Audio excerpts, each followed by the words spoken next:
Garrett, let's swing back to you. You took defensive interior to start. Where are we going for your second pick today? Well, I'm going to keep it in the secondary, and I'm kind of cheating because this guy does play on both sides of the football, so he could break out on either side. But his best position is at corner. Of course, I'm talking about Travis Hunter at Colorado. So look, when it comes to breakout guys, we're not always going to be talking about guys that you've never heard of. Travis Hunter, probably one of the biggest names that you're going to hear just across the college football world in terms of defensive prowess, in terms of expectations. He's going to have his name on a lot of different watch lists. And that includes ours too. We're going to be watching for him to break out here on this podcast as well. His 2022 season stats, he had 19 total tackles, 8 passes defended, 2 interceptions, one of which he brought back to the house. Now, I want to go ahead and preface this by saying that Colorado will not be a contender for the Pac 12 this year. I'm going to go ahead and say this. It's We really talked big of about you. Penn State. Right, Penn State, yes, we're thinking big things for them. I will not be backing Colorado the same way we just talked about Penn State. But I do think that they will be much improved. I don't see a 1-win team. I don't see a 2-win team. I think this team will be improved. I think this team will be competitive under Deion Sanders. I just don't see how Coach Prime doesn't come in here and turn some things around, especially with the talent that they're in flux, right? There's a lot coming in. And one of those players is this Travis Hunter. So let's kind of talk about him for a second. Transferring over from Jackson State, much harder level of competition, right? Much harder level that he's going to be going up against much tougher wide receivers in the Pac-12. But he's already played with the best of the best at the high school level. He played in the All-Star games right in high school.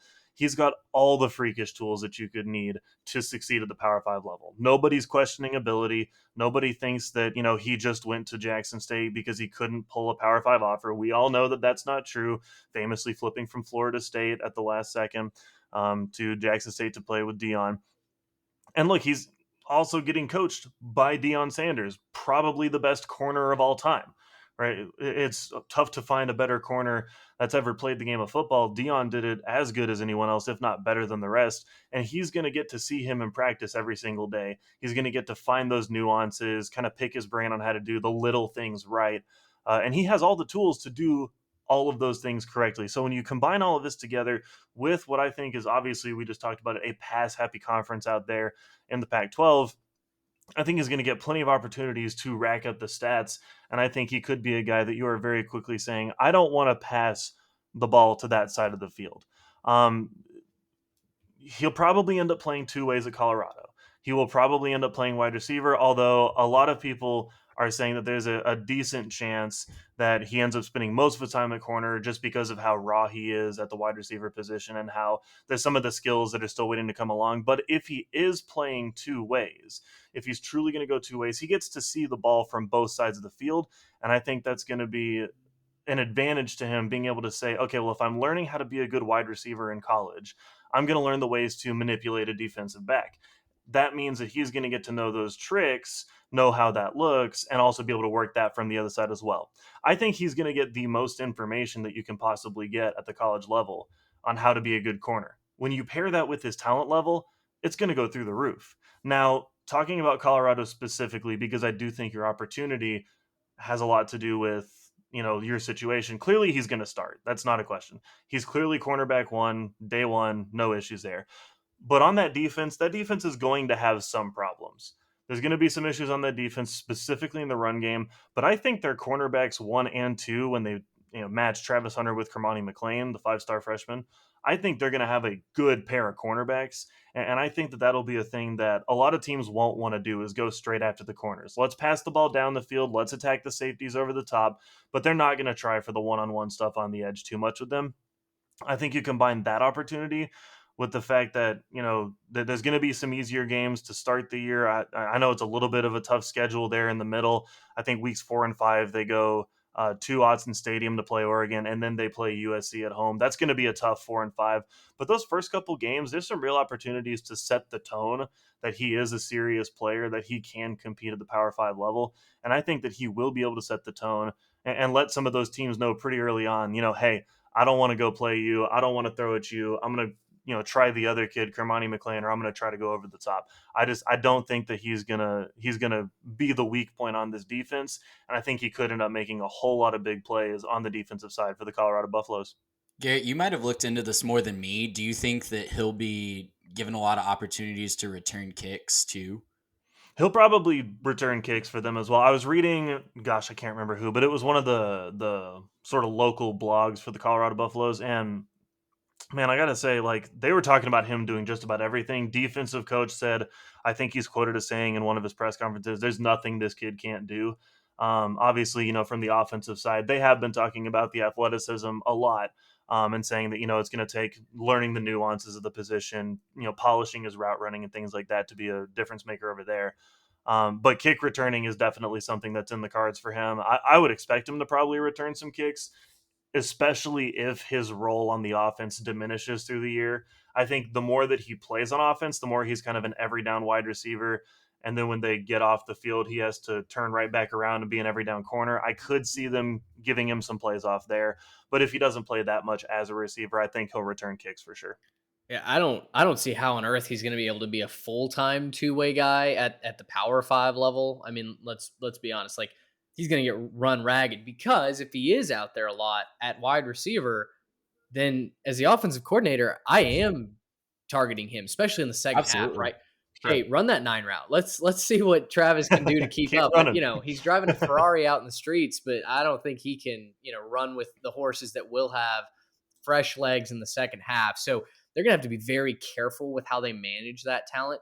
The other flip side of that coin, I wonder how much people pick on Cormani McClain because as we've seen, cornerback is such a hit or miss position, right? Like Hmm. even you can have a super talented kid out there, but if it's not his day, if you found something in his technique and the footwork, if you're getting that first step on him and he's having to tug, you can tell the official, hey, here's exactly what we're going to do. And you see coaches do that all the time, right? Hey, seven's been tugging on the 9 route.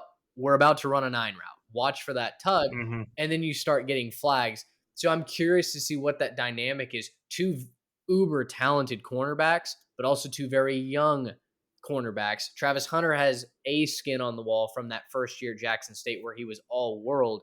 Cormani McClain hasn't proven anything at this level. So Colorado's their best position to compete in years, right? In decades, even since they really played Texas in that 2004 Big 12 Conference Championship when they got run off the field. We really haven't heard from them since then. They're on the road to becoming something in the Pac-12 South. What does year one look like? I'm so fascinated to watch.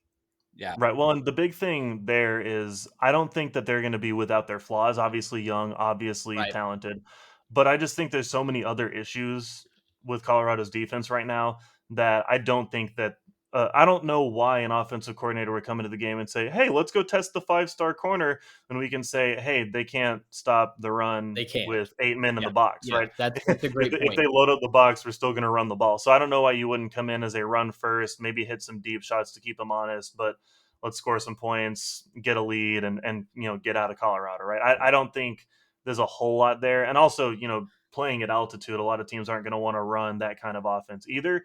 So when they're playing at Colorado, it might be just hey, let's keep it right in front of us, run the ball. We know they can't stop it, and let's get out of here without making too many mistakes. Mhm.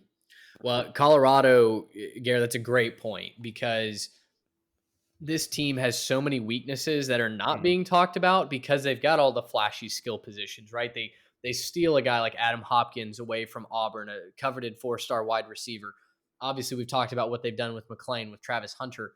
Shador Sanders comes in, is somehow one of the top 5 favorites for the Heisman. That doesn't make a ton of sense to me.